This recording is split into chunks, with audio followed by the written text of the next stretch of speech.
नमस्कार, मनातल्या कथा चॅनलवर आपलं स्वागत आहे. कथेचं शीर्षक तू घरीच असते. नीलू, तू घरीच असते आणि तरीही किती तो पसारा. कामावरून आलो की जरा घर स्वच्छ आणि टापटीप हवं, केशव रागातच म्हणाला. नीलू स्वतःची बाजू मांडत होती तोपर्यंत तो निघूनही गेला. तिला फार वाईट वाटलं. नीलू फार हळवी होती आणि केशव बेधडक. घरातली कामं स्त्रियांनी करायची आणि पुरुषाने पैसे कमवायचे ह्या विचारांचा पगडा त्याच्यावर होता. तू घरीच असते हे वाक्य तर नेहमीच तिला ऐकवून दाखवायचा. बाजूच्या बायका कामाला जायच्या, तिलाही इच्छा होत होती स्वतःच्या पायावर उभं राहायची. तिने एकदा केशवला बोलून दाखवलं, पण तो म्हणाला, तुला काय गरज आहे बाहेर जाऊन कमवायची? मी आहे ना सर्व गरजा पुरवायला. तू घरात लक्ष दे. त्याला ते तितकंसं महत्वाचं वाटत नव्हतं. त्याचं काम चांगलं चाललं होतं, प्रमोशन होत होतं, पगारही चांगला होता. नीलू घराकडे लक्ष देत होती. नीलू अशा वातावरणात वाढली होती. घरातला पुरुष म्हणेल ती पूर्व दिशा, त्यापुढे काही बोलायचं नाही, धाडसही व्हायचं नाही. घरात सासू सासरा आणि नंदेचं लग्न झालं होतं. घरात सारं काही तीच करायची. उलट उत्तर देणे नाही, काहीच नाही. नव्याचे 9 दिवस सरले आणि तिला मातृत्वाची चाहूल लागली. तो काळ तिच्यासाठी खूप खास होता. तिला मुलगी झाली. पहिलं बाळंतपण माहेरी झालं, बारसं देखील माहेरी. पण आईबाबांची परिस्थिती इतकी खास नव्हती. त्यांनी जसं जमेल तसं बारसं केलं. काव्या नाव ठेवलं. ती मुलीला घेऊन सासरी आली तेव्हा अप्रत्यक्षपणे तिला बोलून दाखवलं. बारसं ठीकठाक होतं. त्यावेळेस तिचं मन नाराज झालं. सारं मनाच्या विरोधात होत होतं. केशव देखील समजून घेत नव्हता. पावलोपावली गृहीत धरलं जात होतं. तिचा आत्मविश्वास कमजोर होत होता. केशव पासून दुरावत चालली होती. तिचं अस्तित्व जणू कुठेतरी विरत चाललं होतं. तिला तेव्हा प्रकर्षाने जाणवलं, पैसा किती महत्वाचा आहे. 1 वर्षाने तिला पुन्हा चाहू लागली आई होण्याची. खुश तर होती, पण काव्याच्या वेळेस जे झालं त्याचे व्रण अजूनही होते. ह्या वेळेस तिला मुलगा झाला. किरण नाव ठेवलं. सारं काही मनात साठत गेलं होतं. निचरा तरी कसा होणार? ऐकून घेणारं कोणी हवं? नीलू आई, बायको, पत्नी, सून, वहिनी सारं नातं निभावत असताना स्वतःला विसरली होती. बोलायची हिंमत नाही ही तिची कमजोरी होती. हातातून काहीतरी सुटत चाललं आहे, तेही खूप मौल्यवान, हे तिला जाणवत होतं. त्यासाठी काय करावं हे देखील कळेनासे झालं. झपाट्याने वर्ष निघून गेली. किरण आणि काव्या घरातील वातावरण बघत होते. आईला किती सन्मान आहे ते बघायचे.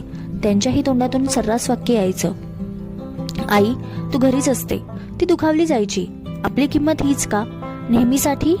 किरण आणि काव्या चांगले शिकून नोकरीला लागले. सासू सासरे आजारपणात देवाघरी गेले. नीलूला आता वेळ मिळत होता. खंत होती ते स्वतःच्या पायावर उभं राहिली नव्हती. एक दिवस मनात विचार आला. तिने ठरवलं, आता स्वतःला वेळ द्यायचा. जे करता येईल ते जरूर करायचं. मार्ग शोधायचा. इतक्या वर्षानंतर काय करणार? एक मार्ग दिसला. एक दिवस तिने केशवला बोलून दाखवलं, मला स्वतःचा व्यवसाय करायचा आहे. काय हे नीलू, काय डोक्यात खूळ? आता तुला काही जमणार नाही. आणि मुळात काय गरज आहे हे सगळं करायची? मी आहे ना. ह्यावेळी मात्र तिच्या वेदनांनी आणि अनुभवांनी निर्णय घ्यायला शिकवलं होतं आणि बोलायला देखील. हो, गरज आहे. मला स्वतःच्या आनंदासाठी करायचं आहे. ती ह्यावेळेस ठाम होती. बरं ठीक आहे, बघ तुला काय करायचं आहे ते कर. नीलूला स्वयंपाकाची भारी हौस. चविष्ट जेवण बनवायचे. तिने घरातूनच टिफिन द्यायला सुरुवात केली. बघता बघता तिला भरपूर ऑर्डर येऊ लागल्या. हाताखाली एक बाई ठेवली. तिचं बरंच चाललं होतं. मेहनतीने ती काम करत होती. तिच्यातली हरवलेली नीलू सापडली होती. खऱ्या अर्थाने ती जगत होती. हातात पैसा आल्यामुळे तिचा आत्मविश्वासही वाढला होता. आता कोणालाही पैसे मागायची गरज नव्हती. ती खुश राहू लागली. ती स्वतःसाठी जगू लागली. सगळे तिचं कौतुक करू लागले. केशव, काव्या, किरणचा नीलूकडे बघण्याचा दृष्टिकोन बदलला होता. आता ती घरी होती, पण कमावणारी होती. नीलूने एक जागा भाड्याने घेतली आणि आता तर तिचा व्यवसाय खूप छान चालू लागला. ऑनलाईन सेल कसं करतात हे देखील शिकली. बँकेचे व्यवहार हाताळू लागली. एक वेगळीच नीलू जन्माला आली होती. अन्नपूर्णा कॅटरर्स. खरंच ती अन्नपूर्णा होती. छोट्याशा रोपट्याचं आता महाकाय वृक्षात रूपांतर झालं होतं, ते केवळ नीलूमुळे. केशवची रिटायरमेंटची पार्टी होती. नीलूने त्याला सोन्याची चेन गिफ्ट केली.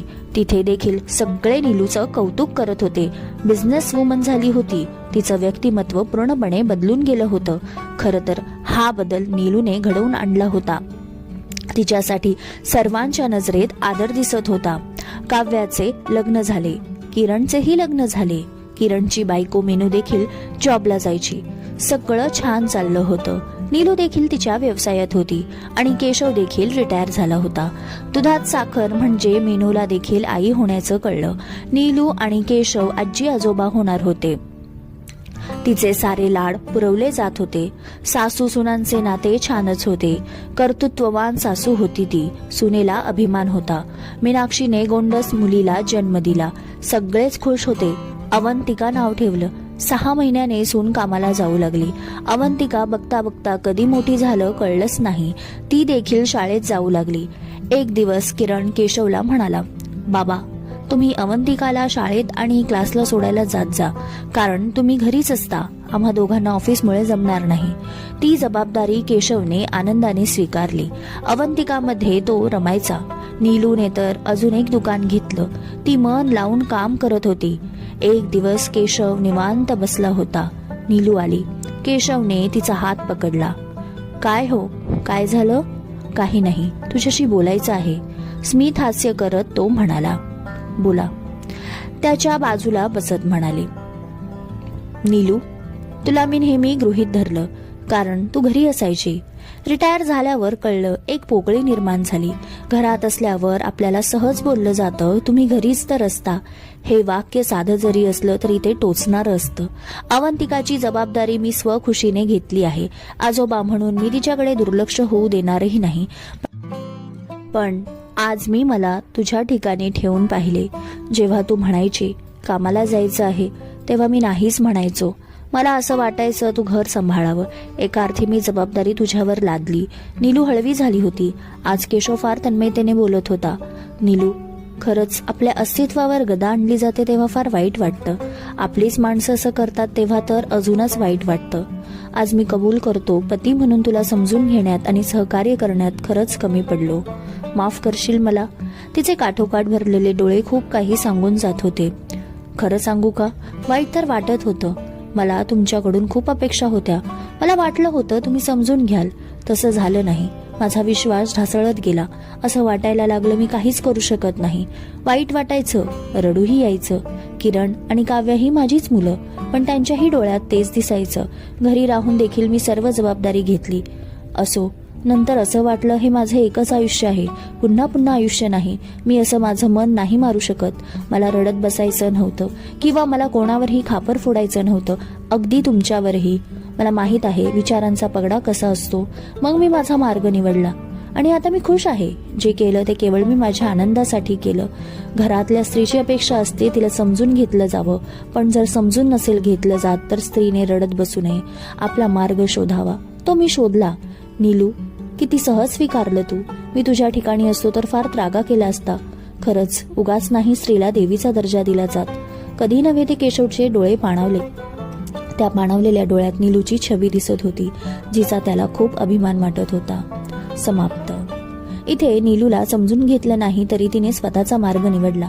जेव्हा आपल्याला साथ मिळत नाही, सोबत मिळत नाही, तेव्हा रडत बसण्यापेक्षा आपणच आपल्या मनगटात ताकद आणून योग्य मार्ग निवडला पाहिजे. कारण एकदा गेलेली वेळ परत येत नाही. बरोबर ना? कथा आवडल्यास एक लाईक जरूर द्या आणि कमेंटमध्ये कथा कशी वाटली तेही जरूर सांगा. कथा लेखन अश्विनी कुणाल उगले. श्रोते हो, तुम्ही चॅनलवर जर पहिल्यांदाच आला असाल तर चॅनलला जरूर सबस्क्राईब करा आणि बेल आयकॉन जरूर दाबा, जेणेकरून चॅनलवर अपलोड केलेल्या कथांचं नोटिफिकेशन तुम्हाला मिळेल. लवकरच भेटू नवीन कथेसह. धन्यवाद.